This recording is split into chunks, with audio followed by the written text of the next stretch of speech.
Imagine standing on the equator 75,000 years ago. The sky above you should be blue, brilliant tropical blue. Instead, it's gray, ash gray, the kind of gray that makes noon look like dusk. You don't know it yet, but 3,000 miles to the east, a mountain has just torn itself apart. Mount Toba, in what will one day be called Sumatra, has erupted with a force that defies comprehension. 2,800 cubic kilometers of rock, ash, and superheated gas have been hurled into the atmosphere. That's enough material to bury the entire United States under half an inch of volcanic debris. But you're not in Sumatra. You're in Africa. And still, the ash falls like snow. Within weeks, the sun becomes a pale ghost behind the thickening veil. Temperatures plummet. Plants wither. Animals starve. The cascade of collapse moves through the food chain with methodical cruelty.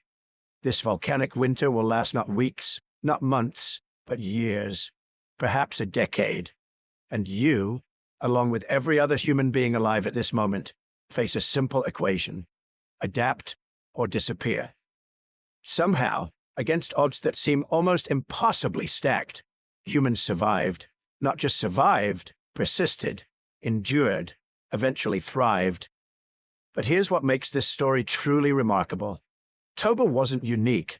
It wasn't even the worst of it. The question we're exploring tonight isn't simply how early humans survived one catastrophic climate event.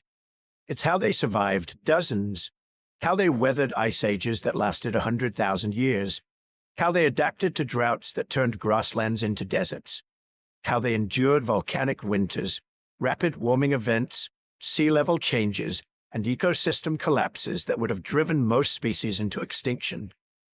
The human journey through deep time is, fundamentally, a story about survival under pressure, about innovation born from desperation, about the strange and undeniable fact that climate chaos, the very thing that should have erased us from existence, instead shaped us into the most adaptable species the planet has ever known. Let's establish some scale here, because the numbers matter. They matter for perspective, for wonder, and for understanding just how improbable our existence really is. The genus Homo, our lineage, has been walking this planet for roughly 2 million years. 2 million years of climate instability. The Pleistocene epoch, which encompasses most of this journey, wasn't a period of gentle, gradual change. It was characterized by violent swings between glacial and interglacial periods, ice ages that locked up so much water in polar ice caps that sea levels dropped 400 feet. Warming periods so rapid that coastlines shifted by miles in a single human lifetime. 20 major glacial cycles. 20 times the ice advanced and retreated. Each cycle lasting roughly 100,000 years, driven by subtle changes in Earth's orbit and axial tilt. The Milankovitch cycles that turned our planet into a climate laboratory of extremes. And through all of it, through every oscillation, every temperature swing, every ecosystem transformation, human ancestors not only survived but evolved. Homo erectus gave way to Homo heidelbergensis. Neanderthals emerged, specialized for cold. Homo sapiens, us, appeared roughly 300,000 years ago in Africa, carrying forward the accumulated adaptations of 2 million years of climate pressure. But here's the paradox, the beautiful and terrible paradox at the heart of human evolution. Climate instability didn't just threaten us, it forged us. Every ice age was a filter, selecting for intelligence, cooperation, and behavioral flexibility. Every drought demanded innovation in food acquisition. Every rapid change in environment rewarded those who could think abstractly, plan ahead, and teach their children new survival strategies. We are, in the most literal sense, the descendants of survivors. Not just any survivors, the most adaptable survivors. The ones who looked at a frozen landscape and invented tailored clothing. The ones who faced food scarcity and developed long-distance trade networks. The ones who stared into the ash-darkened sky after Toba and somehow found a way forward. Tonight, we're taking a journey through deep time, a chronological exploration of the 4 major climate challenges that defined human evolution. This is designed as a sleep-friendly experience, steady pacing, a rhythm that carries you through the story without jarring interruptions. Think of it as a campfire tale told across millennia, with you settling in for the long listen.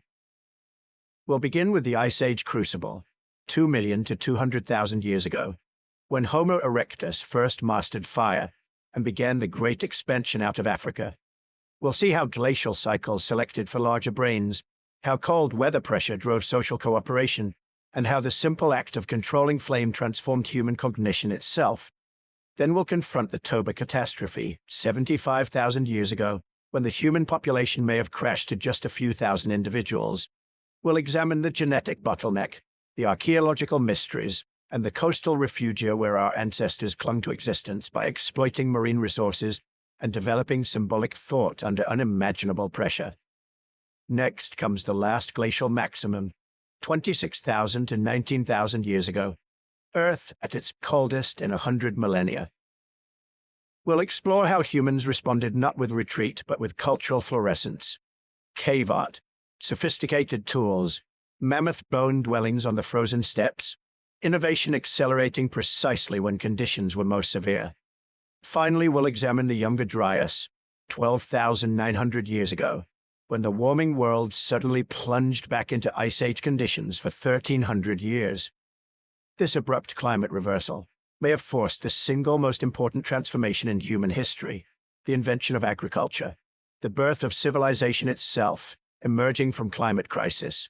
4 challenges, 4 responses, 4 leaps in human capability. Each section reveals not just what happened, but why it mattered.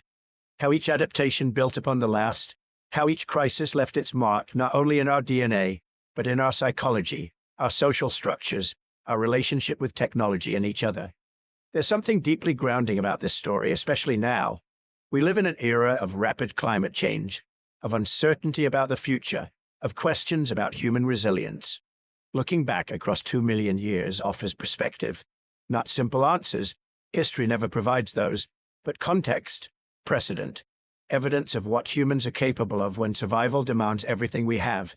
Our ancestors faced temperature swings they couldn't predict with science they didn't possess. They had no meteorology, no agriculture, no written knowledge to pass down through generations. What they had was observation, cooperation, the ability to teach and learn, the flexibility to change behavior when circumstances demanded it. And somehow, impossibly, it was enough. We carry their legacy in every cell, the genetic mutations that helped them tolerate cold, the brain structures that enabled complex planning, the social instincts that made cooperation possible, the cognitive flexibility that allowed behavioral innovation. But we also carry something less tangible, the inheritance of survival itself, the knowledge, encoded in culture and consciousness, that humans can endure, that we faced the worst this planet could throw at us and found ways through. So settle in, get comfortable. We're about to travel back through deep time, to walk alongside our ancestors through ice and ash, through scarcity and transformation. We're going to explore not just how they survived, but what their survival cost, what it taught them, and what it means for us, their distant descendants, still adapting, still surviving, still shaped by the climate pressures that made us human. The story begins 2 million years ago, in Africa, as the first members of our genus looked north toward lands locked in ice and made a decision that would change everything. But first, we need to understand what they were walking into. Section 1. The Ice Age Crucible. 2,200,000 years ago. The Pleistocene epoch. Say that word slowly. Pleistocene. It sounds ancient because it is. 2.6 million years ago to about 11,700 years ago. A geological blink, really, in the grand sweep of Earth's history. But for our story, it's everything. Because the Pleistocene was not one climate. It was dozens, hundreds perhaps, depending on how you count.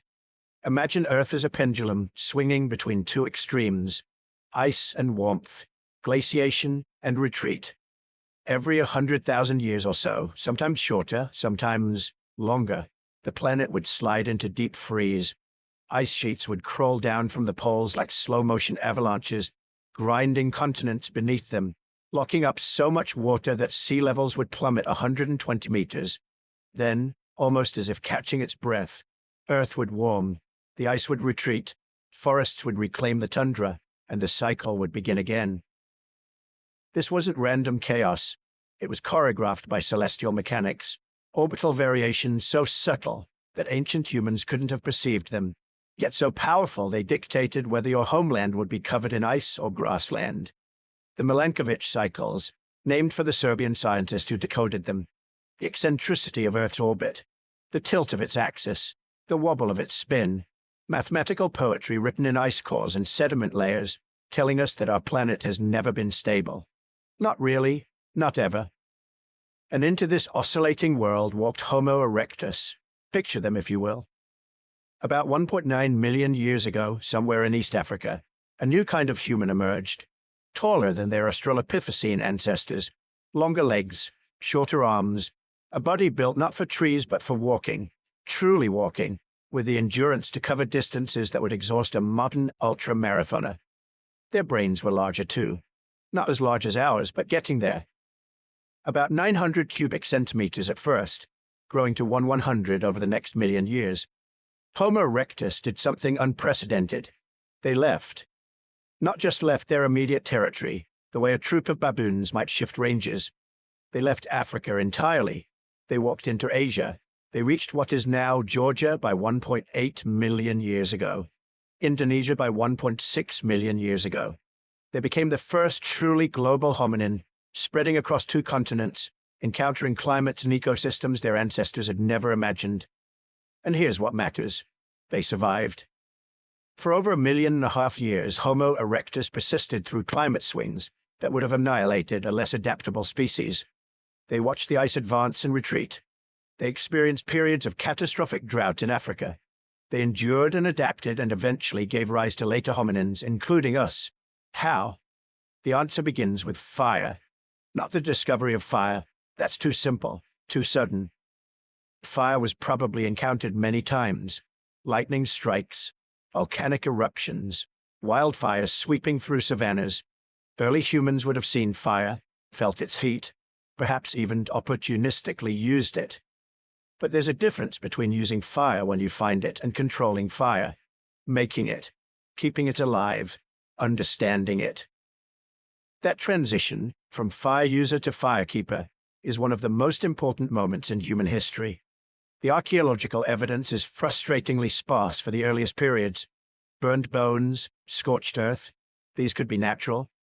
But by 790,000 years ago, at a site called Gesher Beno Yaakov in modern-day Israel, we find something unambiguous: hearths, organized clusters of burned wood and stone, repeated use of specific locations for fire. This wasn't accident. This was control. 790,000 years ago. Let that number settle. Nearly 800,000 years of humans tending flames, passing knowledge of firekeeping from generation to generation, an unbroken chain of light and heat stretching from then to the device you're watching this on right now. But fire gave us more than warmth. It gave us cooked food, which changed everything. Raw meat is tough, hard to digest, energetically expensive to process.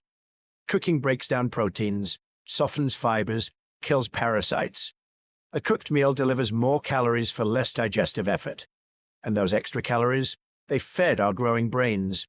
There's a hypothesis, increasingly supported, that cooking and brain expansion are linked. That the energetic demands of a large brain could only be met once we learned to pre-digest our food with fire. Fire extended the day. Suddenly darkness wasn't a time to huddle and hide.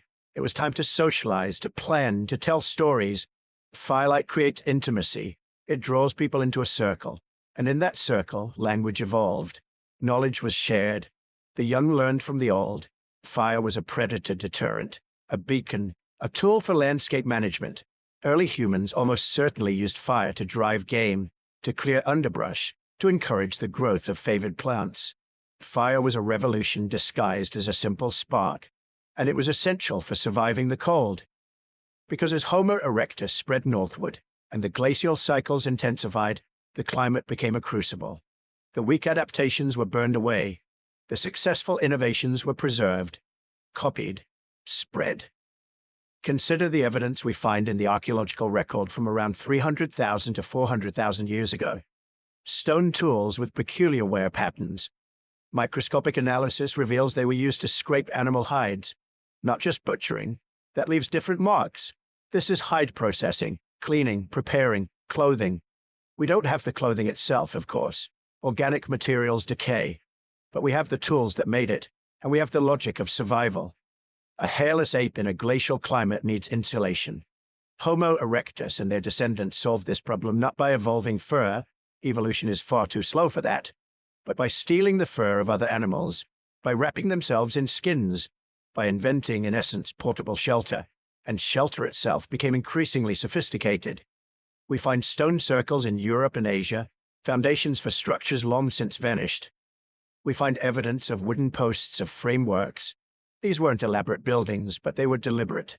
Windbreaks, lean-tos, simple tents perhaps, covered with hides, each innovation small, each one, alone, unremarkable. But together they represent a species learning to create its own microclimate, to carry warmth and protection wherever it went. The Acheulean hand axe deserves its own moment of appreciation. This tool, a teardrop-shaped, bifacially worked stone implement, first appears about 1.76 million years ago in Africa, and then it just continues. For 1.5 million years, the same basic design, refined and reproduced across 3 continents, found in Ethiopia and England, India and Israel. Think about that. 1.5 million years. Modern humans have only existed for about 300,000 years.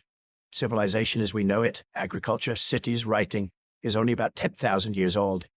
The hand axe was so successful, so perfectly suited to its purposes, that it outlasted entire species. What did it do? Everything apparently: butchering, woodworking, digging, defense. A multi-tool before the concept existed, and making one required skill, planning, and understanding of stone fracture mechanics. You can't accidentally nap an Acheulean hand axe.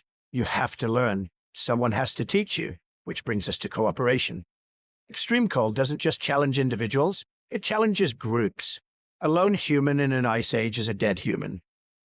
But a band of humans, sharing knowledge, coordinating hunts, caring for the injured and the young, has a chance. We see evidence of this in the fossil record.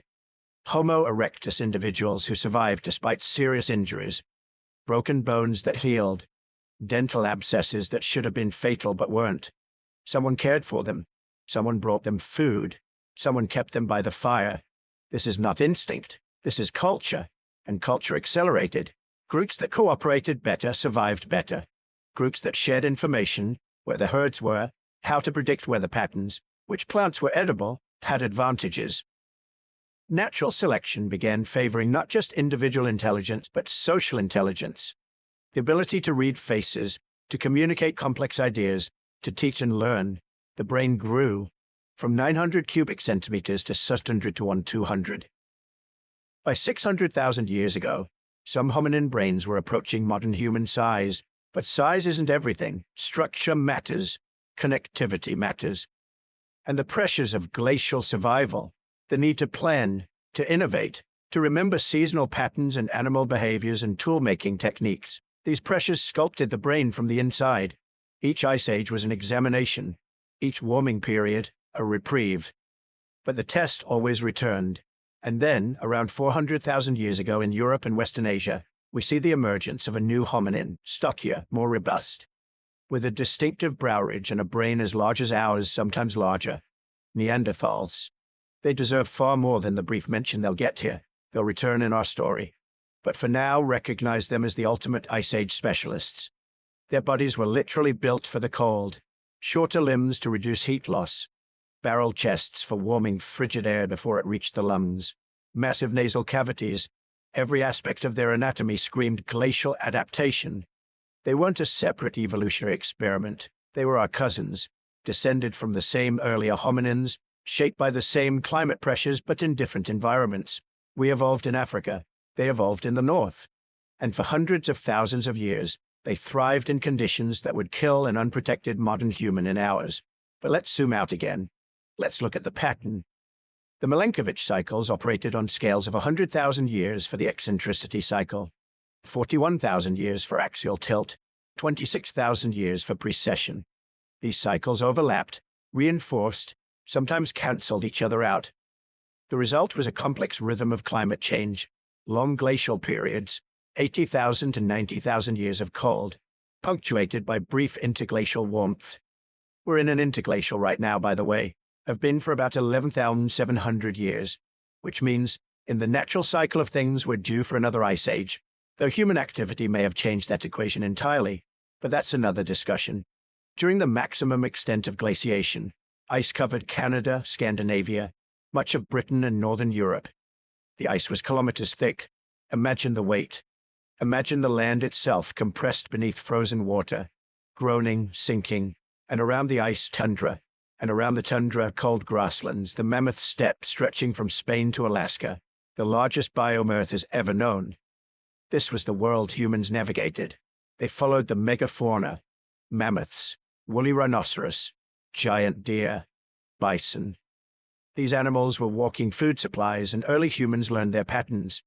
Migration routes became human migration routes. Hunting grounds became generational knowledge. But here's the thing about ice ages. They're not uniformly icy. There are refugia, pockets of relative warmth. Southern Spain, the Italian peninsula, the Balkans, parts of the Middle East, southern Africa. These places became sanctuaries during the worst periods. Populations contracted into these refugia, survived, and then expanded again when conditions improved. And each time, each contraction and expansion, genetic diversity shuffled. Populations diverged, then reconnected. New adaptations emerged in isolation, then spread through contact. The ice ages were filters, yes, but they were also mixing bowls. Dietary flexibility became paramount. Humans couldn't afford to be specialists. The herds migrated. Plants had seasons. Coastal groups exploited shellfish. Inland groups hunted and foraged. Some populations likely relied heavily on scavenging. There's no shame in that. It's efficient. A lion's leftover kill, still rich with meat and marrow, is a gift in a landscape of scarcity. Humans became generalists, behaviorally flexible, capable of switching strategies when the environment demanded it. This is perhaps our greatest adaptation. Not claws or speed or venom. Flexibility. The ability to solve novel problems, to try something new when the old way stops working. And the ice ages rewarded this flexibility while punishing rigidity. Species that couldn't adapt went extinct. Many did. The Pleistocene is a graveyard of evolutionary dead ends. But humans, our ancestors in all their variations, persisted.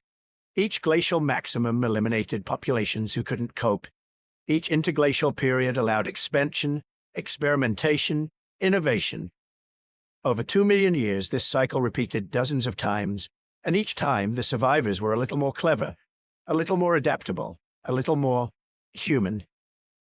By 200,000 years ago, anatomically modern humans, Homo sapiens, had emerged in Africa. We were the latest iteration of a lineage that had been tested and refined by ice and cold for 2 million years. We inherited the fire knowledge of Homo erectus, the tool-making traditions of countless generations, the social cooperation that cold climates demanded. We were the beneficiaries of the longest, harshest filtering process imaginable. And yet, the ice ages, for all their severity, followed patterns. The cycles were long, tens of thousands of years, but they were cycles. Populations could adapt over generations. Knowledge could accumulate. Strategies could be refined. The ice ages were predictable, in a sense. Harsh, yes. Deadly, absolutely, but predictable. What came next was different. What came next was sudden, catastrophic. A climate disaster compressed into a span so brief that no amount of gradual adaptation could prepare for it. What came next nearly ended us entirely. But that's a story for the next part of our journey, when we'll travel to 75,000 years ago, to an island in Indonesia, to witness the moment when the sky itself turned to ash, and winter came in summer and humanity, for perhaps the only time in our history, teetered on the very edge of extinction. For now, rest in the knowledge that your ancestors survived the unsurvivable, that they learned to carry fire and wear the skins of beasts and cooperate against the cold, that every innovation born of desperation became a gift passed down through time, eventually reaching you. The Ice Age crucible forged us, made us clever, made us adaptable. It made us human. But the next test would determine if being human was enough. Sumatra, 75,000 years ago. Deep beneath the island's surface, magma had been accumulating for thousands of years, pressure building, the Earth's crust groaning under incomprehensible force. And then, In a geological instant that would echo through human history, it erupted. Not a volcanic eruption. The volcanic eruption, the largest explosion the planet had witnessed in 2 million years. Mount Toba, a name that wouldn't exist for another 74,000 years, detonated with a force equivalent to 3,000 times the atomic bomb dropped on Hiroshima. 3,000 times. Try to picture that. You can't. The human mind wasn't designed to comprehend violence on that scale, but your ancestors witnessed it, felt it, survived it. 2,800 cubic kilometers of rock, ash, and molten material ejected into the atmosphere. To put that in perspective, when Mount St. Helens erupted in 1980, an event that seemed catastrophic to modern observers, it released about 1 cubic kilometer. Toba was 2,800 times larger. The entire island collapsed into a caldera over 60 miles long. The sound alone would have traveled around the world multiple times, a rolling thunder that lasted for days. But the explosion itself was just the opening act. Within hours, a pyroclastic cloud, superheated gas and rock fragments moving at hundreds of miles per hour, incinerated everything within a 200-mile radius. Within days, ash began falling across the Indian subcontinent, Southeast Asia, and East Africa. Not a dusting. Layers measured in feet, entire ecosystems buried under gray snow that didn't melt. And then came the darkness. Sulfur dioxide and ash particles injected into the stratosphere formed a veil around the planet. Sunlight dimmed. Photosynthesis slowed to a crawl. Plants withered. Herbivores starved. Predators followed them into oblivion. The volcanic winter lasted between 6 and 10 years, a full decade where summer never came, where growing seasons collapsed, where the very chemistry of survival was disrupted. Global temperatures dropped between 3 and 5 degrees Celsius. That might not sound like much. After all, you've experienced wider temperature swings between morning and afternoon. But this wasn't weather. This was climate. A sustained, worldwide cooling that pushed ecosystems past their breaking points. Tropical forests retreated. Grasslands turned to dust. Freshwater sources dried up or froze solid for longer each year. The world didn't just change. It broke. And somewhere in East Africa, a small population of anatomically modern humans, our direct ancestors, faced a simple choice: adapt or join the countless species disappearing into extinction. Here's where the story gets truly fascinating and controversial and deeply unsettling. In the 1990s, geneticists analyzing human mitochondrial DNA noticed something peculiar. Modern humans, all 7 billion of us, spread across every continent, adapted to every climate, show remarkably low genetic diversity. Far less than you'd expect for a species that had supposedly been evolving for hundreds of thousands of years across vast geographic ranges. Chimpanzees, despite their much smaller population and limited range, have significantly more genetic variation than we do. So do most other large mammals. It was as if humanity had passed through an evolutionary keyhole, a moment when our population crashed so dramatically that only a tiny fraction of our genetic diversity survived. The Toba catastrophe theory was born. According to this hypothesis, the volcanic winter reduced the human population to somewhere between 3,000 and 10,000 individuals, perhaps even fewer. For perspective, that's roughly the population of a small town. Every human being alive today, every genetic variation, every bloodline, every family tree, traces back to that handful of survivors huddled in refugia while the world died around them. We came within a whisper of extinction, closer than most people realize, closer than we've come before or since. The archaeological record seems to support this terrifying possibility. Sites from this period are extraordinarily rare. There's a gap, a silence in the story of human habitation that coincides almost perfectly with the Toba event. Where you'd expect to find evidence of thriving populations, there's absence. Tools disappear from the record. Settlements vanish. It's as if someone turned down the volume on human activity for thousands of years. But here's where scientific certainty gives way to debate. Not everyone accepts the Toba catastrophe theory. Recent archaeological discoveries have complicated the narrative. Some sites in India show continuous occupation through the Toba period. Stone tools found in ash layers suggest that at least some population survived without dramatic disruption. Genetic studies have produced conflicting timelines, some supporting a severe bottleneck around 75,000 years ago, others suggesting the population reduction was more gradual or occurred at different times in different regions. The truth, as with most things in deep time, is probably more nuanced than any single theory allows. Perhaps Toba didn't cause a sudden, catastrophic bottleneck. Perhaps it accelerated existing population pressures, pushing already stressed communities past their limits. Perhaps different human populations experienced different levels of impact, with some regions devastated while others survived relatively intact. What seems increasingly clear is that something happened around this time. The genetic evidence of reduced diversity is undeniable. Whether a single volcanic event caused it or merely contributed to a longer period of population stress, that remains an open question. But let's assume, for the sake of understanding, that the basic framework holds, that human populations were dramatically reduced, that our ancestors faced genuine existential threat. How did they survive? The answer appears to lie along coastlines, while inland regions became uninhabitable wastelands, too cold, too dry, too stripped of vegetation. Coastal areas offered crucial refugia. The ocean's thermal mass moderated temperature extremes. Tides continued their eternal rhythm.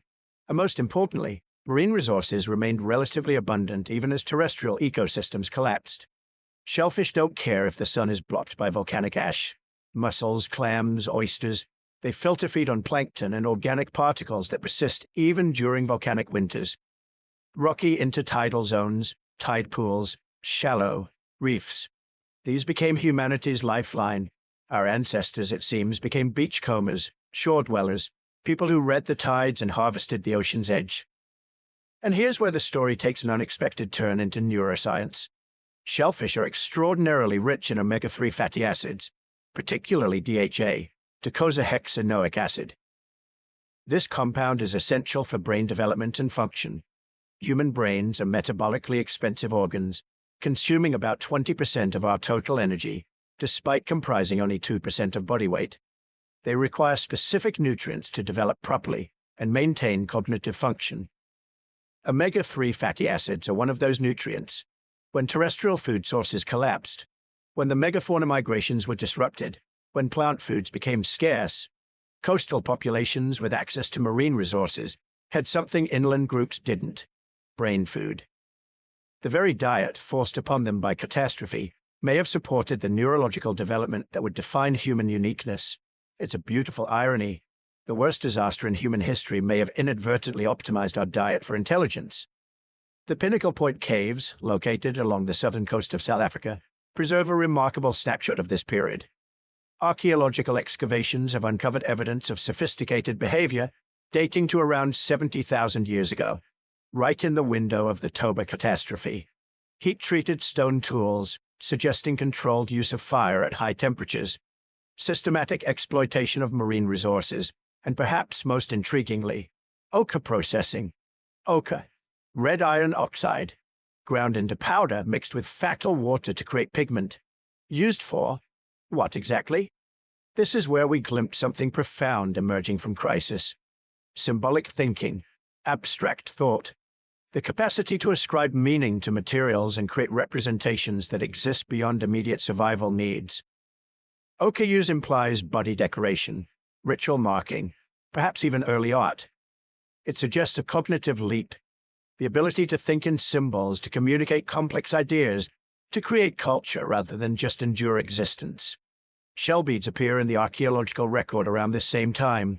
Tiny marine snail shells deliberately perforated, strung together as ornaments. These weren't tools, they weren't food, they were decoration, status symbols, gifts, objects that carried social meaning. In the midst of catastrophe, as populations clung to survival in scattered refugia, humans began creating beauty, marking themselves, distinguishing their group from others through shared symbols. Why? Perhaps because when your population is reduced to a few thousand individuals, social cohesion becomes paramount. You can't afford internal conflict. You need every person to cooperate, to share knowledge, to contribute to collective survival. Symbolic markers, body paint, beads, shared rituals, create group identity. They bond communities. They transform a collection of frightened individuals into a unified tribe. Small populations, it turns out, have certain advantages. Cultural transmission becomes more efficient when everyone knows everyone. Innovations spread rapidly through tight-knit groups. There's less room for free riders, for individuals who don't contribute. Social pressure to conform and cooperate increases. Knowledge becomes precious, carefully guarded and deliberately taught. The genetic bottleneck, if it occurred, would have had another profound effect: the founder effect. When a population crashes and then rebounds, the genetic variation in the surviving population becomes the template for all future generations. Whatever genes, whatever traits, whatever predispositions those survivors carried, they became humanity's inheritance. Every human alive today carries the genetic legacy of those few thousand survivors, their strengths, their vulnerabilities, their adaptations. When you look in the mirror, you're seeing the result of the most dramatic evolutionary filter our species ever experienced. But here's the question that haunts paleoanthropologists. Why did we survive when other hominin species didn't? Neanderthals were thriving across Europe and Asia at this time. They were stronger than us, better adapted to cold climates, with larger brains on average. Denisovans occupied territories across Asia. Homo floresiensis, the hobbit species, lived on Indonesian islands. Multiple human species shared the planet. And yet, within 50,000 years of the Toba event, only one species remained: us. What made the difference? The answer might not be physical. Neanderthals were better suited to cold environments. They had stockier builds, more efficient metabolisms for conserving heat. But they may have been too specialized, too adapted to specific conditions. When those conditions changed catastrophically, their specializations became liabilities. Modern humans, by contrast, were generalists, behaviorally flexible. We could eat almost anything: meat, fish, plants, insects, shellfish. We could live almost anywhere: forests, grasslands, coasts, even marginal environments other species avoided. We could innovate rapidly, creating new tools and strategies to match changing circumstances. We were, in a word, adaptable. Not the strongest, not the most specialized, but the most capable of change. The Toba catastrophe, or whatever combination of events reduced human populations around 75,000 years ago, acted as a crucible. It burned away the inflexible. It eliminated populations that couldn't innovate, couldn't cooperate, couldn't fundamentally reimagine their relationship with the environment. What emerged from that crucible was something new. Not just anatomically modern humans, we'd already evolved that body plan, but behaviorally modern humans. People who thought symbolically, who planned for distant futures, who created complex social structures, who taught deliberately, rather than just letting children learn through observation. In other words, people who would recognize you as fundamentally similar, who would understand your jokes, your fears, your aspirations, who were, in every meaningful sense, us. Catastrophe didn't just threaten humanity. It completed us. There's a perspective shift that happens when you sit with this story long enough. We tend to think of disasters as purely destructive, events to be avoided, survived, recovered from. But the Toba event, this planetary-scale catastrophe that nearly ended our species, may have been the crucible that forged behavioral modernity itself. Would humans have developed symbolic thinking without that pressure? Would we have formed such tight social bonds? Would we have become such obsessive teachers, such careful planners, such creative problem solvers? Maybe. Evolution is contingent, not inevitable. But it's worth considering that the very traits we consider most essentially human, our creativity, our social complexity, our symbolic thought, may have crystallized under the most extreme pressure our ancestors ever faced. We are who we are in part because we almost weren't. The genetic evidence shows it. The archaeological record hints at it. The comparative analysis of human cognitive abilities suggests it. Somewhere around 75,000 years ago, something fundamental shifted. A threshold was crossed. The survivors of that period weren't just lucky, they were transformed. And here's what happened next. As the volcanic winter gradually lifted, as ash settled and temperatures slowly recovered, those small populations of survivors began to expand. Gradually at first, cautiously, testing new territories, following coastlines, exploiting marine resources as they moved. Around 70,000 years ago, a small group of humans left Africa. Perhaps just a few hundred individuals, maybe even fewer. They crossed into the Arabian Peninsula, likely during a period when lowered sea levels created land bridges and coastal routes. They carried with them the innovations born of crisis: symbolic thinking, sophisticated tool technologies, complex social structures, and an almost pathological adaptability. These weren't the first humans to leave Africa. Homo erectus had migrated out nearly 2 million years earlier. Neanderthals and Denisovans had established themselves across Eurasia. But this migration was different. This was the one that would populate the world. Within 20,000 years, humans would reach Australia, a journey requiring deliberate ocean crossings and sophisticated planning. Within 40,000 years, we'd inhabit Europe, Asia, and the islands of Southeast Asia. Within 60,000 years, we'd cross into the Americas. The near-extinction event became a launching point. The bottleneck became a dispersal. The population that almost died out instead became the most successful large mammal the planet has ever seen. But that expansion, that great migration that would carry humans to every corner of the globe, that's a story for the next chapter. For now, rest in the knowledge that your ancestors survived the unsurvivable, that they gathered shellfish on ancient shores while ash fell like snow, that they ground ochre and created meaning in the midst of meaninglessness, that they looked at a dying world and chose to paint themselves, to adorn themselves, to remain human even as everything else fell apart. The Toba catastrophe nearly ended us. Instead, it made us unstoppable. Section 3. The Last Glacial Maximum and Human Ingenuity. 26,000 years ago, Earth entered its coldest phase in 100 millennia. Picture this: ice sheets 2 miles thick, blanketing North America, Northern Europe, and Asia. Glaciers so massive they literally pressed the Earth's crust downward under their weight. The kind of cold that doesn't just challenge survival, it redefines what survival even means. This was the last glacial maximum, the peak of the Ice Age, and somehow, impossibly, humans not only endured it, they flourished. The world our ancestors knew had been fundamentally rewritten. With so much water locked up in continental ice sheets, sea levels dropped by 120 meters. That's nearly 400 feet. Coastlines extended for miles beyond their modern positions. The English Channel, dry land, the Bering Strait, a 1,000-kilometer-wide grassland corridor connecting Asia and North America, Indonesia's islands, all merged into a single massive landmass called Sunderland. Land bridges emerged like pathways between worlds, and the geography of human possibility expanded even as the habitable zones contracted. Because here's the paradox: Earth had more exposed land than ever before, but less of it could sustain human life. The ice wasn't just in the Arctic. It covered latitudes where major cities stand today: Chicago, Berlin, Moscow, all buried under glaciers. Most of Canada. 2 miles of ice. Scotland, ice. Scandinavia, completely entombed.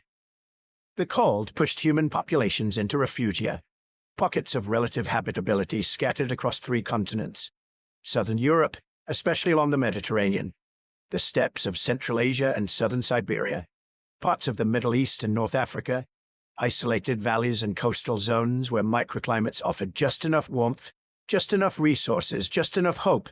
And in these scattered refuges, separated by thousands of kilometers of frozen wasteland, human culture didn't just persist, it exploded.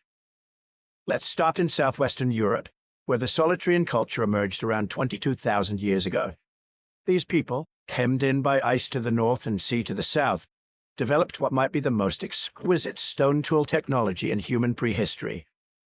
The Solitarian laurel leaf blades are archaeological celebrities, thin as cardboard, some spanning over a foot in length, knapped with such precision that they seem almost impossible. Archaeologists who've tried to replicate them, modern experts with decades of experience, struggle to match the craftsmanship. These weren't just tools, they were statements, proof of mastery in a world that demanded perfection, because there was no margin for error. Scarcity breeds refinement. When resources are abundant, you can afford to be wasteful, to be merely adequate. But when every piece of workable flint matters, when a broken tool might mean the difference between eating and starving, you don't just make tools, you make art that cuts. But the real revolution, the innovation that made the difference between survival and extinction in the Arctic regions, wasn't a better spear point. It was a needle. Around 30,000 years ago, someone created the eyed needle, a sliver of bone or ivory carefully shaped, with a hole painstakingly drilled through one end. It doesn't sound impressive until you consider what it enabled: tailored clothing. Before needles, humans wore animal skins draped over their bodies, tied or pinned in place. Effective enough in moderate climates, utterly insufficient when temperatures plunge to minus 40 degrees Celsius, when exposed skin freezes in minutes, when the wind cuts through loose garments like they're not even there. Tailored clothing, fitted, layered, sealed at the wrists and ankles, creates a microclimate around your body. It traps warm air. It blocks wind. It transforms humans from tropical apes who borrowed fire and hides into genuine Arctic survivors. The needle didn't just keep people warm. It opened the northern world to human habitation. It made Siberia survivable. And we know people took full advantage because of places like Sumkir, Russia, approximately 34,000 years ago. Here, archaeologists uncovered one of the most spectacular Ice Age burial sites ever found. 2 children, buried head-to-head in a single grave, their bodies adorned with thousands of ivory beads. Thousands, each bead individually carved from mammoth tusks, each requiring hours of meticulous work. One child wore a belt with 250 fox teeth. The other had an ivory pin decorated with carved dots. Nearby, an adult burial contained similar wealth: ivory bracelets, a carved pendant, a hat decorated with fox teeth, and more than 3,000 ivory beads sewn onto clothing that had long since decayed. Do the math. Conservative estimates suggest the beads alone represent 10,000 hours of skilled labor. That's 5 person years of full-time work. For funeral goods, for children. This isn't survival. This is society. This is culture so complex, so invested in symbolic meaning, that it dedicates thousands of hours to honoring the dead, to making statements about status, about belonging, about what it means to be part of a community. The last glacial maximum didn't strip away human culture. It concentrated it, refined it, made it essential, because when the world is trying to kill you, meaning matters. Belonging matters. The stories that bind your group together become survival technology as crucial as the spear in your hand. Speaking of spears, let's talk about mammoth hunting. The woolly mammoth, that icon of the Ice Age, was perfectly adapted to glacial conditions. 6-inch thick fat layer, dense, shaggy coat, specialized blood that remained fluid in extreme cold. They were walking fortresses of evolutionary optimization, and humans hunted them regularly, successfully. The evidence is everywhere across the Eurasian steppes. Kill sites where mammoth bones show distinctive butchery marks, accumulations of tusks and bones that could only have been transported by humans, and most dramatically, dwelling structures built entirely from mammoth bones. Picture it. On the frozen plains of Ukraine and Russia, where trees are scarce or non-existent, where winter temperatures plunge to lethal extremes, humans engineered shelters from the bones of the very animals they hunted. Mammoth skulls for the foundation, leg bones and ribs arranged in circular walls, tusks arching overhead to support roofs made of hide and sod. These weren't crude huts. The best preserved examples show sophisticated architectural planning. Multiple rooms, central hearths, storage pits dug into the permafrost to keep meat frozen for months. Some structures required bones from 20 or more mammoths, representing years of successful hunts and careful curation of materials. The engineering is impressive, but consider the cognitive leap it represents. Someone looked at a mammoth skeleton and saw not just food, not just raw material, but a building. Someone planned structures that would stand through winter storms. Someone organized the labor to construct them, maintained the knowledge to replicate them, taught the next generation how to do it. And all of this while living in one of the harshest environments humans have ever inhabited. Yet during this same period, in caves scattered across Europe, humans were creating some of the most breathtaking art our species has ever produced. Lascaux, Chauvet, Altamira. Names that echo through archaeology like sacred sites, which in a sense they were. Deep in limestone caves, often in chambers requiring difficult and dangerous access, Ice Age artists painted animals with such skill, such understanding of anatomy and movement, that they still take our breath away 20,000 years later. Horses galloping in profile, their legs positioned to show motion. Bison rendered with shading that creates three-dimensional form on flat stone. Cave lions, mammoths, rhinoceroses, and dozens of other species depicted with an accuracy that speaks to intimate knowledge born from observation and necessity. Why? Why invest precious time and resources? The pigments alone required extensive processing, in paintings hidden in darkness. There are theories, of course: hunting magic, shamanic visions, territorial markers, records of seasonal migrations, all probably contain fragments of truth. But here's another thought. Art thrives in adversity because humans need meaning more desperately when survival is uncertain. When your existence is precarious, when you've lost friends to the cold and hunger and the random cruelty of a frozen world, you need something that says, "We were here, we saw beauty, we matter." The caves weren't just art galleries. They were temples, schools, and archives, places where stories were told and retold, where children learned which animals were dangerous, which were good to eat, how they moved, how they behaved, where the accumulated knowledge of generations was encoded in pigment and passed down through filet ceremonies that bonded communities across time. Storytelling wasn't entertainment, it was survival technology. The group that could transmit knowledge more effectively, that could coordinate hunts through shared narrative, that could maintain social cohesion through ritual and art, that group survived while others perished. And the archaeological record shows increasing evidence of exactly this kind of forward-thinking cooperation. Food storage, for instance. In the permafrost regions, excavations have found storage pits filled with preserved meat, deliberately cached for later use. This is delayed gratification at a level that requires abstract thinking about future states. It requires trusting that you won't be robbed, that your group will still be here in 3 months, that planning for tomorrow is worth sacrificing from today's abundance. It requires believing in a future. The trade networks tell a similar story. Shells from the Atlantic coast found 1,000 kilometers inland. High-quality flint from specific quarries distributed across hundreds of kilometers. Amber from the Baltic. Ochre from distant sources, traded and treasured for its symbolic value. These networks weren't just about goods. They were social infrastructure. A shell from the coast worn by someone in the interior was a connection to distant kin. A statement of belonging to something larger than your immediate band. A reminder that even in the depths of the glacial maximum, you weren't alone. The trade routes were lifelines in more ways than one.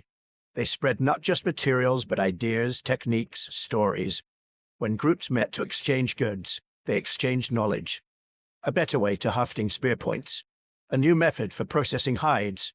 Stories about where the herds were moving, where the ice was advancing, which valleys still had game. Information flow became as important as material flow, and nowhere was this more crucial than in Beringia, the vast grassland that connected Asia and North America during the glacial maximum. This wasn't just a bridge. Beringia was its own world, stretching 1,000 kilometers north to south, supporting populations of humans and megafauna in a cold but productive ecosystem. Here, Asian populations diverged, some remaining in Siberia, others eventually moving into the Americas as the ice sheets permitted passage. The Beringian refuge was isolated enough to allow genetic and cultural divergence, but connected enough to maintain contact. It was a crossroads and a homeland, a launching point for one of humanity's greatest migrations, and the people there had their own innovations, perhaps most significantly, the atlatl, the spear thrower. A simple device, a shaft with a hook at one end, that effectively extends your arm, multiplying the force you can put behind a thrown spear. Physics transformed into hunting advantage. With an atlatl, you can throw a spear twice as far with significantly more power. You can hunt from a safer distance. You can take down larger game with greater reliability. It's such an elegant solution that it was independently invented multiple times across the world. But during the last glacial maximum, when hunting efficiency could mean the difference between a group surviving or starving, the atlatl was revolutionary. Revolutionary enough that it remained the primary hunting technology for thousands of years, until the bow eventually replaced it. But technology alone doesn't raise children, and that's where the real story of last glacial maximum survival becomes profound. Because scarcity doesn't just demand innovation, it demands teaching innovation to the next generation. When resources are abundant, children can learn through trial and error. Mistakes are affordable. But when margins are razor-thin, when a poorly made tool or a failed hunt has immediate catastrophic consequences, education becomes formalized, structured, essential. The archaeological record from this period shows increasing evidence of teaching. Practice pieces where novices learn to knap stone under expert guidance. Simplified tools made by children, found alongside the masterworks of adults. Patterns suggesting that knowledge transmission became more deliberate, more systematic. Teaching isn't just passing on information. It's cultural evolution in action. The group that teaches effectively accumulates knowledge across generations. Each generation stands on the shoulders of the last, refining techniques, adding innovations, building a corpus of survival wisdom, and the pressure of the glacial maximum accelerated this process. Groups that formalized teaching survived. Groups that didn't. Your ancestors were the children who learned, the adults who taught, the grandparents who remembered, generation after generation, accumulating the knowledge that would eventually build civilization. But survival wasn't just cultural, it was also biological. As populations adapted to northern latitudes, genetic changes accumulated. Pale skin, for instance, became advantageous in regions with limited sunlight. Lighter skin produces vitamin D more efficiently when UV exposure is minimal. The alleles for light pigmentation, rare in Africa, spread rapidly through European populations during this period. Metabolic adaptations followed. Bodies that could maintain core temperature more efficiently. Changes in fat distribution for better insulation. Physiological tweaks that made life in the cold slightly less lethal. These changes didn't happen overnight. They accumulated across thousands of years, hundreds of generations, but the last glacial maximum was a powerful selective pressure, rewarding any adaptation that improved cold tolerance. Yet perhaps the most profound impacts were psychological. Humans living through months of winter darkness, through seasons where the sun barely rose, developed something we still carry: seasonal patterns of mood and energy. What we now call seasonal affective disorder was probably just life for Ice Age populations in northern latitudes. The winter blues weren't a disorder, they were the default. And maybe this is where spirituality deepened. When you live in darkness for months, when the return of the sun is literally the difference between hope and despair, you don't just notice the solstice, you celebrate it, you ritualize it, you make it sacred. The cave paintings, the elaborate burials, the investment in symbolic objects, all of it suggests an inner life as complex as our own. People who grappled with the same questions we do. Why are we here? What happens when we die? What do our lives mean in the face of a cold, indifferent universe? The last glacial maximum didn't just test human bodies and human ingenuity. It tested human spirit. And somehow, in the darkest, coldest, most challenging period our species had yet faced, that spirit not only endured, it soared. Art flourished. Society complexified. Knowledge accumulated and was passed down. Trade networks stretched across continents. Children learned not just to survive, but to thrive. 20,000 years ago, as the glaciers began their slow retreat, humans stood poised on the edge of transformation. They had survived the unsurvivable. They had adapted to extremes that should have been impossible. They had maintained their humanity, their capacity for beauty, meaning, and connection, even when the world seemed determined to extinguish it. But as the ice began to retreat, they faced a different kind of challenge.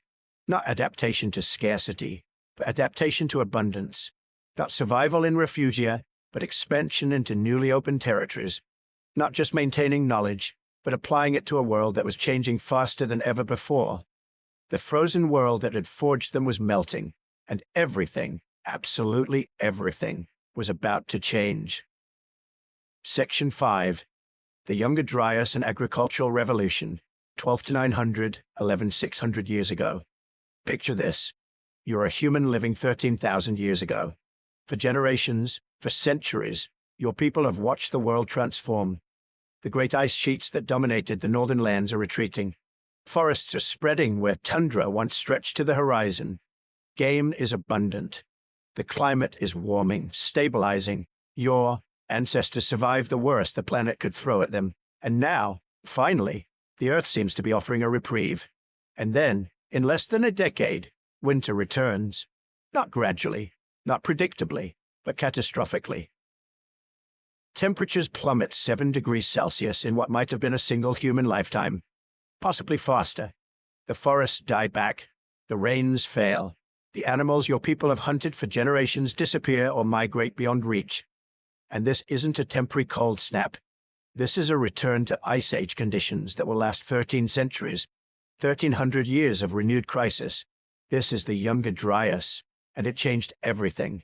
The name itself comes from a small Arctic flower, Dryas octopetala, whose pollen suddenly reappears in the geological record across Europe after millennia of absence.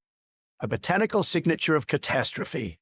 Scientists discovered this abrupt climate reversal in ice cores and lake sediments, a sharp deviation in the otherwise steady warming trend that followed the last glacial maximum. The data shows a world that was healing, suddenly wounded again. But here's where it gets fascinating. We still don't know exactly what caused it. The leading theory involves the massive ice sheets covering North America. As they melted, they created enormous glacial lakes. Lake Agassiz alone contained more water than all of today's Great Lakes combined. These lakes were dammed by ice, and when those dams broke, unimaginable volumes of fresh water surged into the North Atlantic. Not gradually, but in catastrophic floods that would dwarf anything in recorded human history.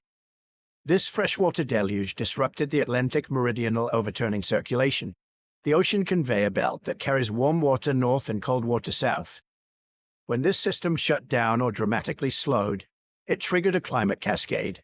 Europe and North America plunged back into near-glacial conditions virtually overnight. But that's just one theory. Others point to evidence of a cosmic impact, a comet or asteroid airburst that scattered across the northern hemisphere 12,900 years ago. Proponents cite a layer of sediment rich in platinum, microscopic diamonds, and carbon spherules, signatures of extraterrestrial impact. They argue this collision triggered wildfires across continents, injected debris into the atmosphere, and destabilized the ice sheets, causing both the flooding and the climate reversal. The debate continues. The data remains contested, but for the humans living through it, the cause didn't matter. Only survival mattered. And this time, survival would require something unprecedented, something that had never emerged in 2 million years of human evolution. It would require giving up the nomadic lifestyle that had carried our species across the planet. In the Levant, that fertile corridor stretching from modern-day Israel through Lebanon and Syria to southeastern Turkey, a culture called the Natufians was already pushing the boundaries of what it meant to be a hunter-gatherer. They were semi-sedentary, not fully settled, but not fully nomadic either. They built permanent stone structures, circular dwellings partially dug into the earth with wooden frames and thatched roofs. Some of these settlements housed dozens of families. They carved mortars and pestles from stone. They created art, carved figurines, decorated objects, elaborate personal ornaments. And crucially, they were harvesting wild grains. The archaeological evidence is unmistakable. Sickle blades with a distinctive polish, a microscopic sheen created only by cutting grass stems, appear throughout Natufian sites. These weren't occasional tools. They were standardized, specialized implements produced in quantity. Ground stone tools for processing grains, storage pits, roasting facilities, the entire technological package for exploiting wild cereals. Wild wheat and barley grew abundantly in the region during the warm, wet conditions before the Younger Dryas. The Natufians had figured out they could harvest these grains seasonally, process them, store them, and rely on them as a staple food source. This allowed them to stay in one place longer than any previous human culture, to build more permanent structures, to accumulate possessions, to develop more complex social hierarchies. They were on the brink of something revolutionary. And then the Younger Dryas hit. The wild grain fields that had sustained increasingly large settled populations began to fail. The climate became colder, drier.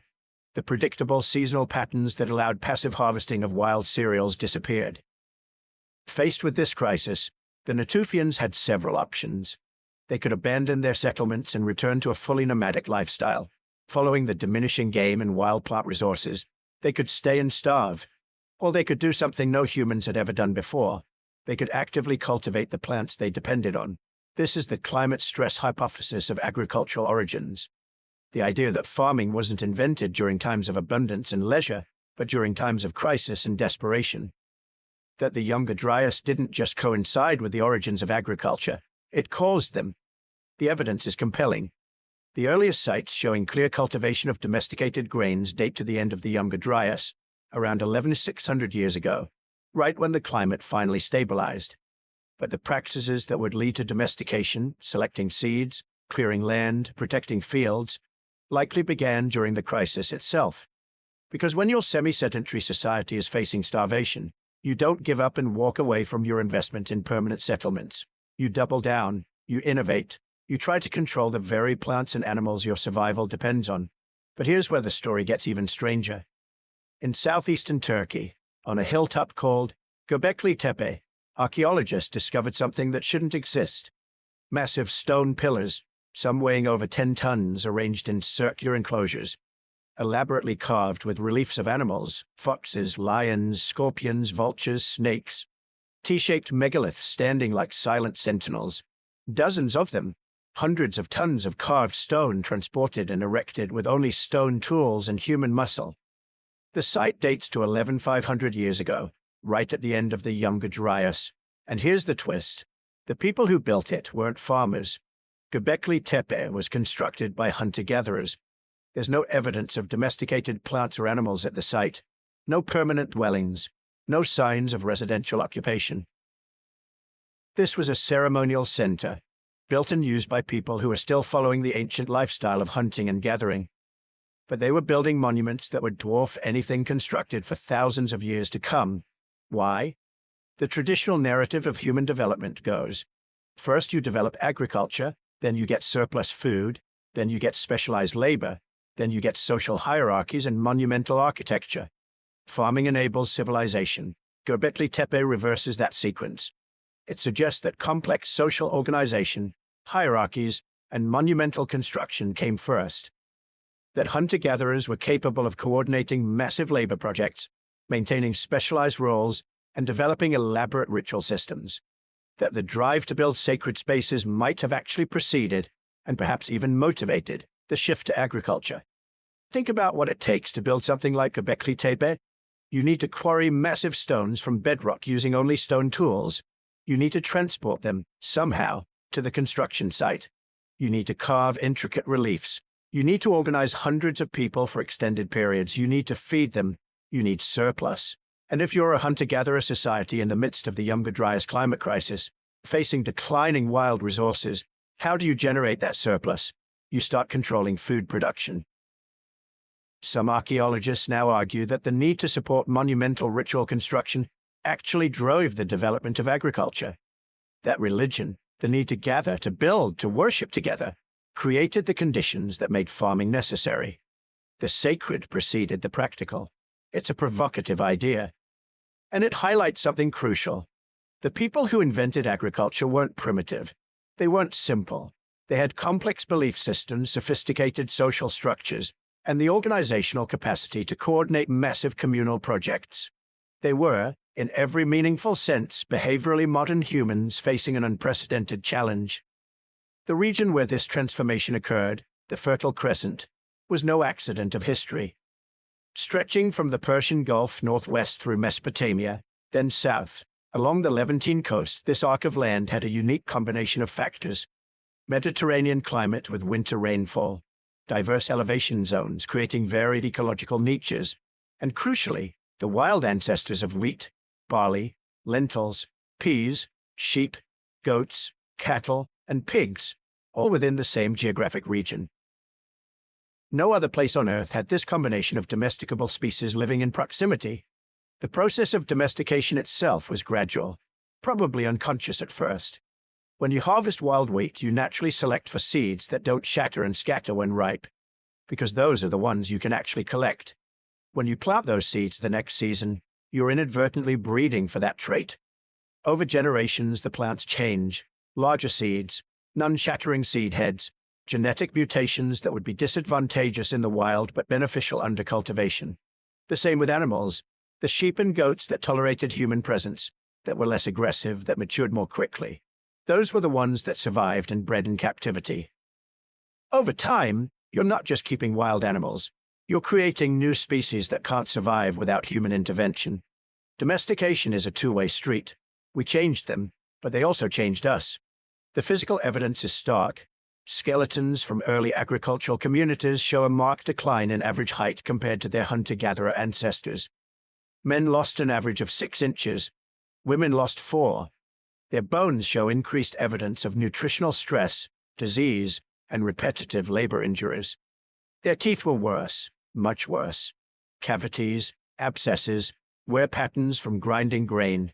Early farmers were shorter, sicker, and suffered more than the hunter-gatherers who preceded them.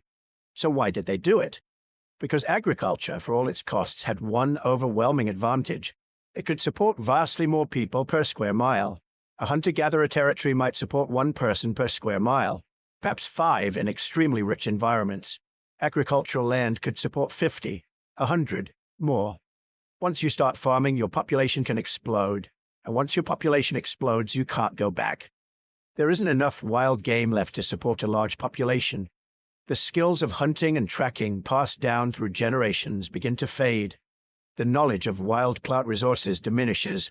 Children grow up knowing only farming. It's a one-way door. And humanity walked through it during the Younger Dryas and its immediate aftermath, in a transformation so profound that we're still living with its consequences.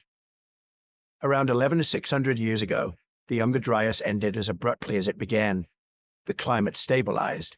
The Holocene epoch, our current geological period, began. And here's something remarkable. The Holocene has been characterized by unusual climate stability.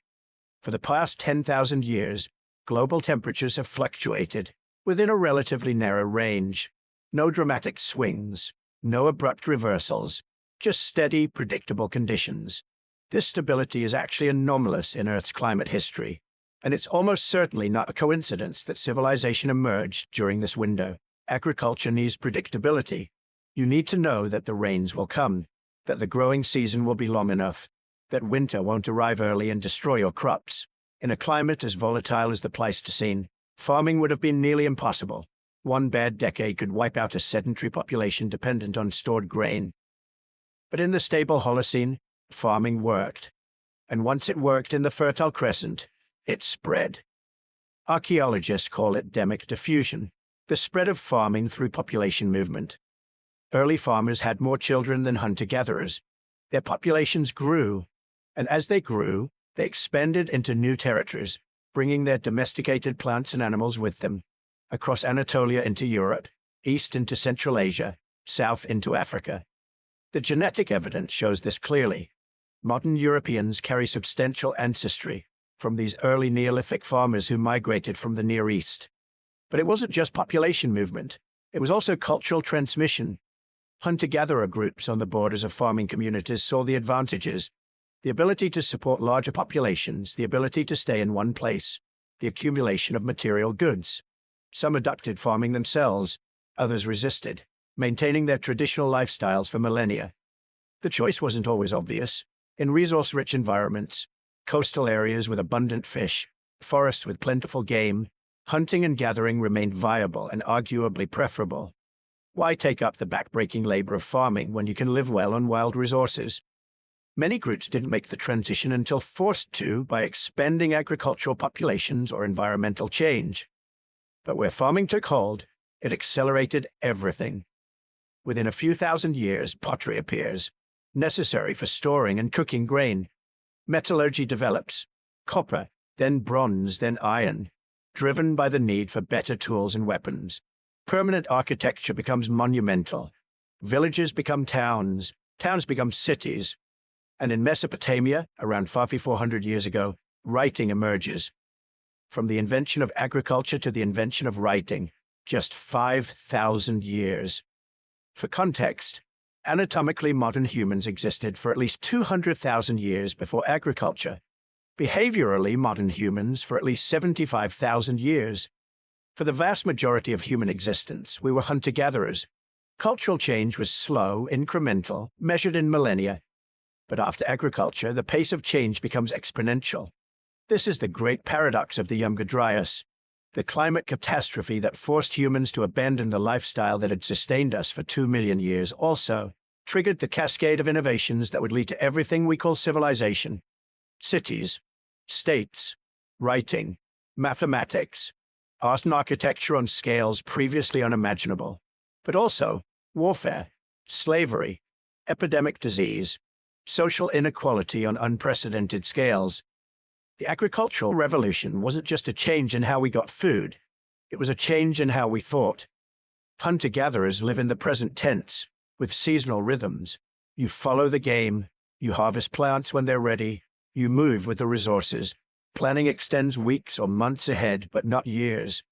Farmers live in the future tense with annual cycles. You must plant in spring to harvest in fall. You must store grain to survive winter.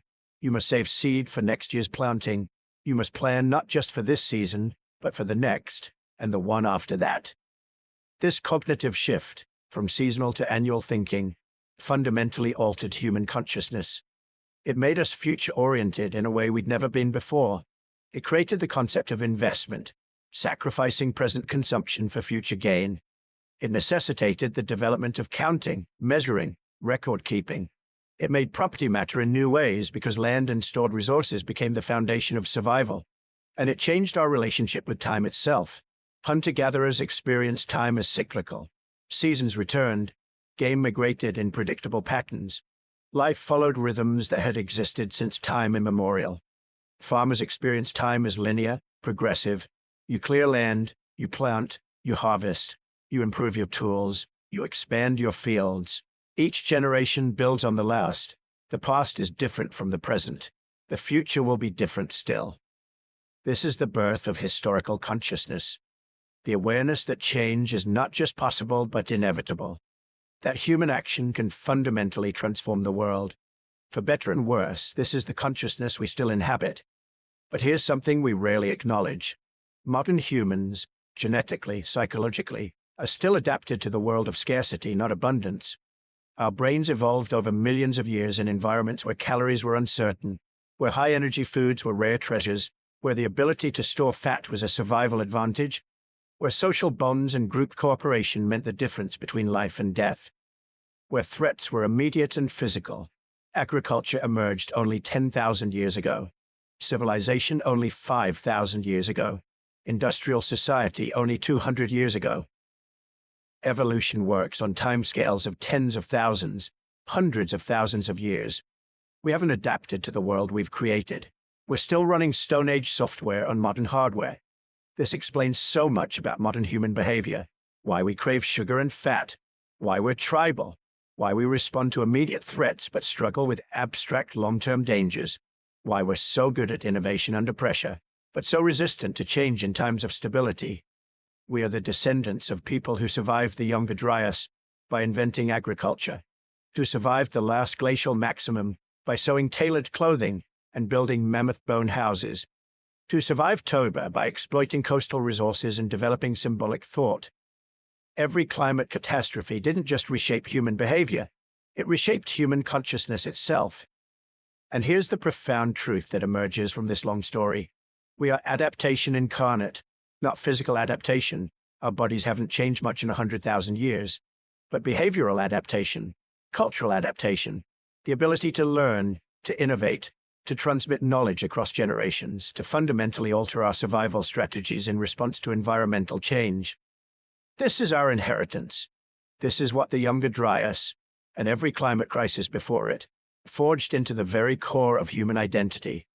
The climate catastrophe that ended nomadic life didn't just create agriculture, it created civilization itself. The pressure to control food production led to surplus. Surplus led to specialization. Specialization led to social complexity. Social complexity led to cities, states, and everything that followed. And it all began with a climate crisis that should have destroyed us. Instead, it transformed us, from survival to civilization, from adaptation to innovation, from scattered bands of hunter-gatherers to a species that would eventually cover the planet, build monuments that touch the sky, and develop technologies that would have seemed like magic to those first farmers grinding grain in the shadow of Göbekli Tepe.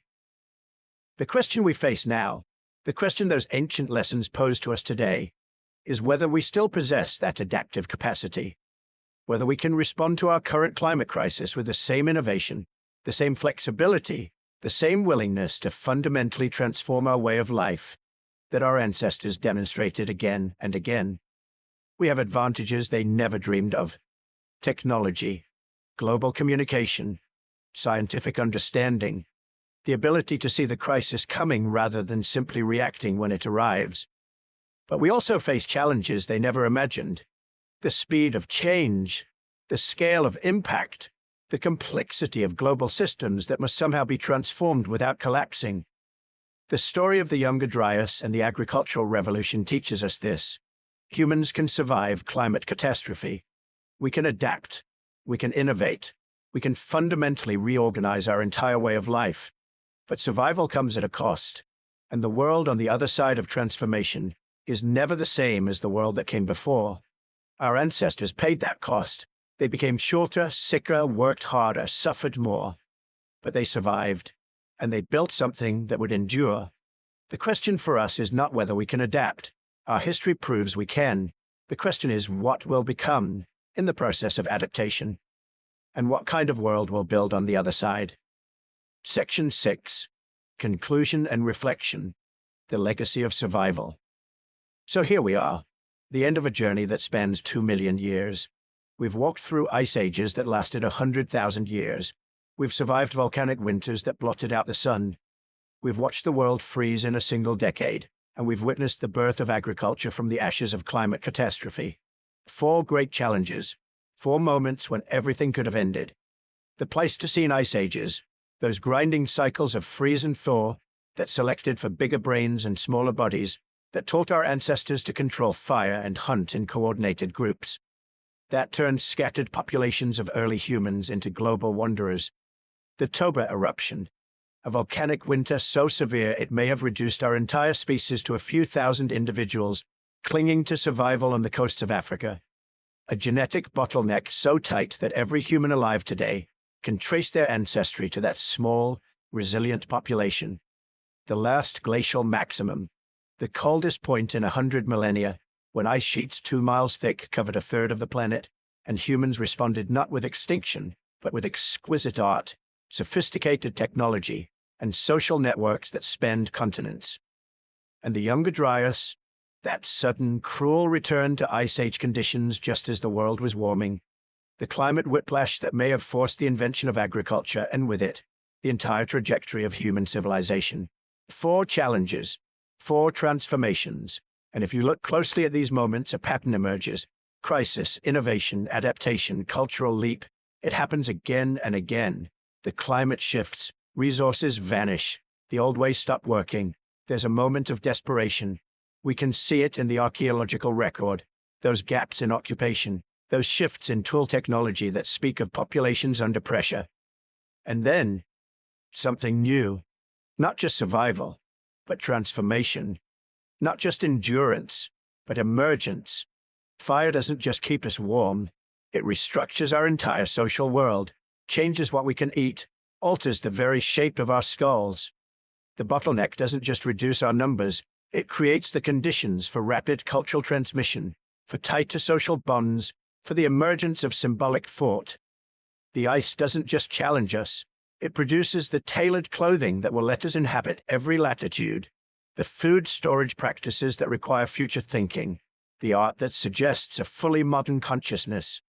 The Younger Dryas doesn't just threaten us, it triggers the agricultural revolution that will support cities, writing, mathematics, everything we think of as civilization.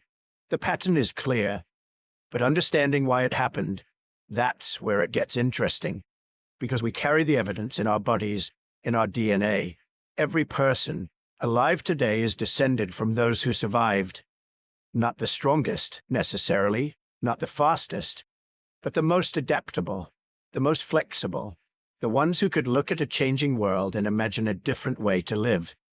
Geneticists can trace this legacy, the mutations that allowed our ancestors to digest new foods, to tolerate different climates, to resist diseases that emerged from living in close quarters with domesticated animals. These adaptations are written into our genome, a molecular record of survival. But the genetic legacy is actually the smaller part of the story, the behavioral legacy, That's what truly sets us apart. Modern human psychology was forged in the crucible of climate chaos. Our anxiety about the future, that's the gift of ancestors who learned to store food and plan for seasons they might not survive. Our tribalism, our tendency to form tight-in groups, that's the legacy of populations small enough that every member mattered, where cooperation wasn't optional, but existential. Our remarkable ability to teach and learn, to transmit knowledge across generations, that didn't evolve in times of plenty. It evolved when forgetting could mean death, when the knowledge of how to find water in a drought or start fire in the rain was the difference between continuation and extinction. Even our capacity for abstract thought, for storytelling and art and ritual, these emerged under pressure. When the world is harsh, when survival is uncertain, humans don't just endure. We create meaning.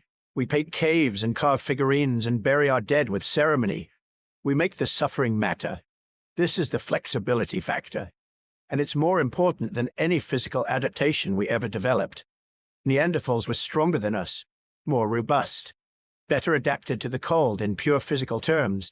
Their stocky bodies conserved heat more efficiently. Their large nasal cavities warmed frigid air before it reached their lungs. But Neanderthals went extinct, and we didn't. Why? Behavioral plasticity. The ability to change not our bodies but our behavior. To adapt not through genetic evolution, which takes thousands of generations, but through cultural evolution, which can happen in a single lifetime.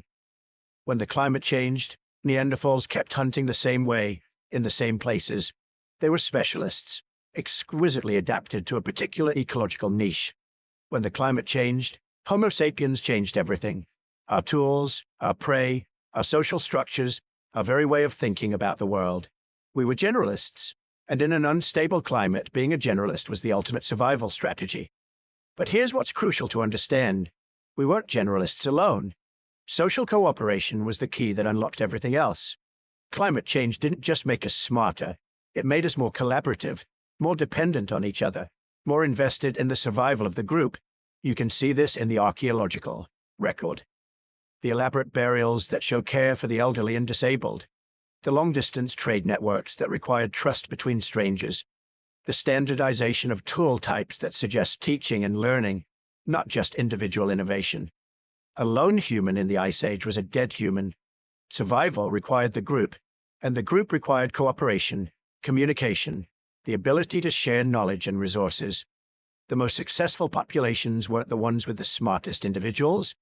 They were the ones with the best systems for transmitting knowledge across generations. This is our true adaptive advantage. Not intelligence alone, but collective intelligence. Not innovation alone, but the ability to teach innovation to our children. Technology and knowledge transmission. These are what make humans uniquely dangerous as a species. Uniquely adaptable.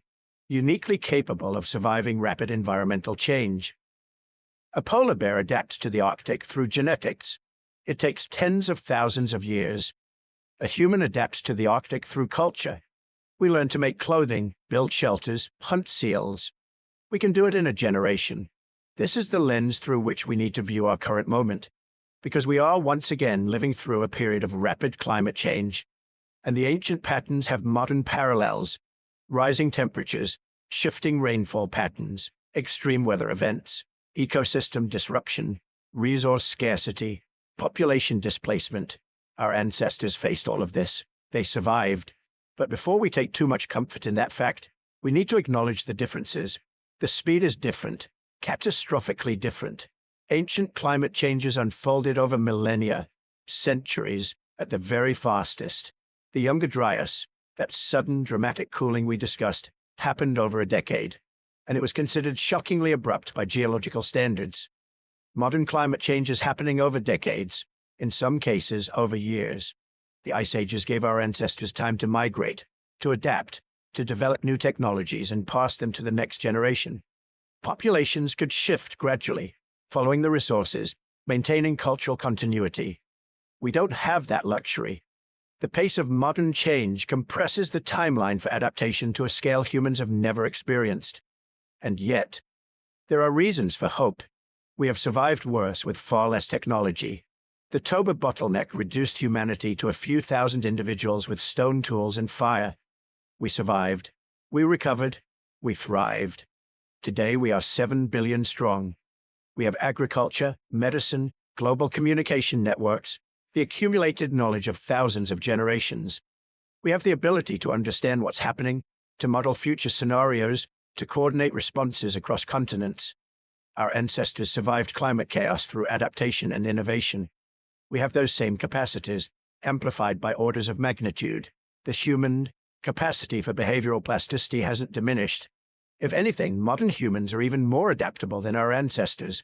We inhabit every environment on Earth, from deserts to tundra, from sea level to high altitude. We've proven again and again that we can adjust to new conditions. But there are also reasons for caution, serious ones. Past survival came at tremendous cost. Population crashes, starvation, suffering on scales we can barely imagine. The genetic bottleneck that followed Toba meant that countless lineages simply ended. Entire populations, entire ways of life, gone. The transition to agriculture improved our chances of survival as a species, but it made individual lives harder, shorter, more painful. The skeletal record shows the cost in malnutrition, disease, bone stress from endless labor. Survival, yes, but at what price? And we need to acknowledge something else, something humbling. Luck played a role. The Toba eruption could have been worse. The volcanic winter could have lasted longer. The population bottleneck could have been tighter, a few hundred individuals instead of a few thousand, and we might have lacked the genetic diversity to recover. The last glacial maximum could have destroyed the refugia where population sheltered. The Younger Dryas could have triggered a cascade of ecosystem collapse that made agriculture impossible. We survived partly through adaptation, yes, partly through innovation, partly through cooperation and cultural transmission, but also partly through chance, through contingency, through the sheer randomness of which populations happened to be in the right place when catastrophe struck. This isn't a comfortable thought. We like to believe that human survival was inevitable, that our intelligence and adaptability guaranteed our success. But the fossil record is full of intelligent, adaptable species that went extinct anyway. So what is it, really, that makes humans uniquely suited to survive instability? Maybe it's not one thing. Maybe it's the combination. Our behavioral plasticity, our capacity for cooperation, our ability to transmit knowledge across generations, our facility with technology, our tendency to create meaning and purpose even in the face of suffering, and maybe, just maybe, our willingness to become something different than what we were. Every climate crisis transformed us. The ice ages made us global. Toba made us culturally sophisticated. The last glacial maximum made us artists and engineers.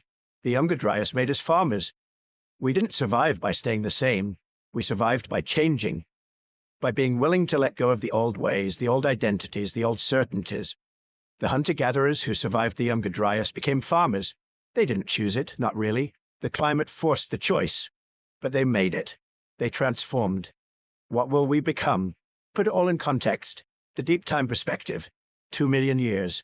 That's how long the genus Homo has been navigating climate instability. 2 million years of ice ages and warming periods, of droughts and floods, of volcanic winters and sudden thaws. For the vast majority of that time, 99% of it, we were hunter-gatherers. Small populations, mobile, flexible, living in balance with ecosystems that were themselves constantly shifting. Agriculture is 10,000 years old. Cities are 6,000 years old. Industrial civilization is 200 years old. We are a species shaped by 2 million years of instability, trying to maintain a civilization built on the assumption of stability. That's the tension. That's the challenge. But it's also the opportunity, because instability is what we're built for. Change is our natural habitat. We are quite literally the descendants of the humans who are best at surviving disruption. Every person alive today can trace their lineage back through those 4 great challenges and countless smaller ones.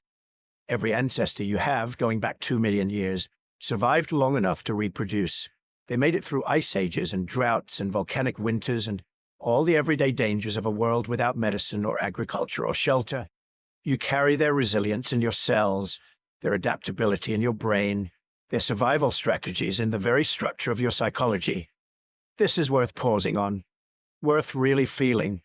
Countless ancestors, countless moments when everything could have ended, countless times when someone, cold, hungry, afraid, found a way forward anyway.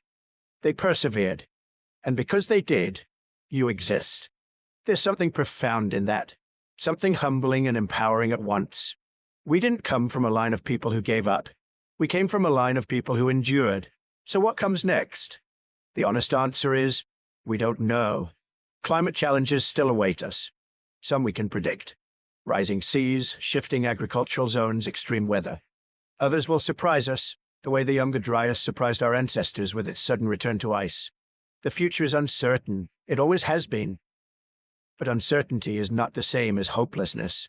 Our ancestors faced an uncertain future with stone tools and fire, with cooperation and innovation, with the willingness to adapt, to change, to become something new.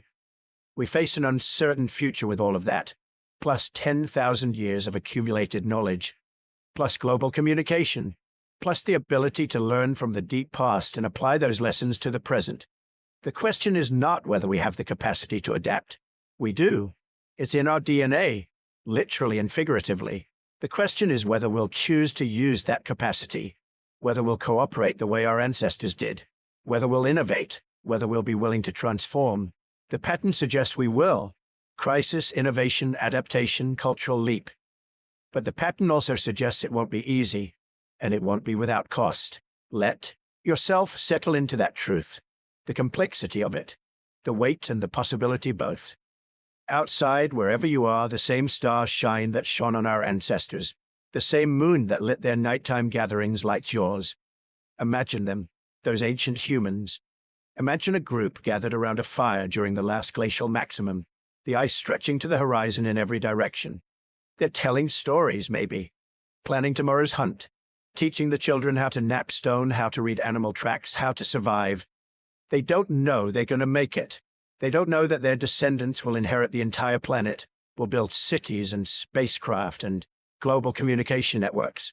They just know they're cold, they're hungry, the world is hard, but they have each other, they have fire, they have knowledge passed down from their parents, who learned it from their parents, stretching back through time, and they have hope.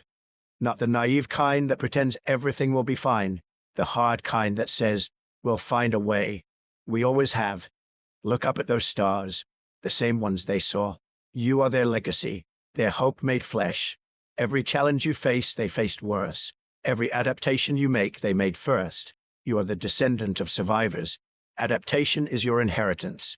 That's not just a metaphor. It's not just inspiration. It's biological fact, evolutionary truth, historical reality, the capacity to endure, to adapt, to find a way forward through uncertainty. It's woven into the very fabric of what makes you human. So rest in that knowledge. Let it settle into your bones. 2 million years of survivors. And you're the latest in the line. If you found something valuable in this journey through deep time, if these stories of ancient resilience have sparked your curiosity or offered you perspective, consider subscribing to explore more. There are countless other stories waiting in the deep past. Mysteries of human evolution, forgotten civilizations, the long, strange journey that brought us to this moment. But for now, just rest. Let your mind wander back through the ages we've explored. The ice and fire, the innovation and transformation, the endless creativity of humans faced with impossible challenges. Our ancestors survived, they thrived, they became us, and we carry them forward into whatever comes next. The same stars, the same moon, the same human capacity for hope in the face of uncertainty. Sleep well. You're part of an unbroken chain, 2 million years long, of survivors who looked at a changing world and found a way through. That's your inheritance. That's your story. And it's not over yet.